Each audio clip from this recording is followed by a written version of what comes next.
আহ্বায়ক মহোদয়ের উপস্থিতিতে গত 12-13 দিন আগে 2 সপ্তাহ আগে আমরা ঢাকায় ছিলাম।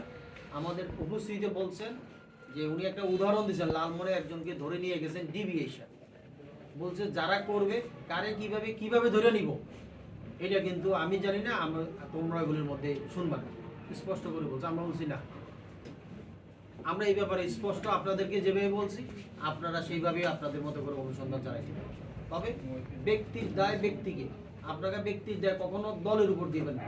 ব্যক্তিগতভাবে কাউকে দলের সভাপতি আহ্বায়ক বলে না লিখা ব্যক্তির উপর চালাইয়া দিবেন। যে ব্যক্তি হয় চোর, অন্য হয়েছে অমুক চোর, সেটা আমি হই, মিন্টু ভাই হোক বা জুলফিকার হোক, সরল মামা হোক বা আমার ভাই হোক, যেই হোক, ব্যক্তির দায় অমুক দলের সভাপতি দেওয়ার দরকার নেই। আমরা এটুকু অনুরোধ রাখি, ব্যক্তির দায় ব্যক্তিদের ধরিয়া বিস্ফোরণ দিয়ে পুলিশ নিয়ে যাও।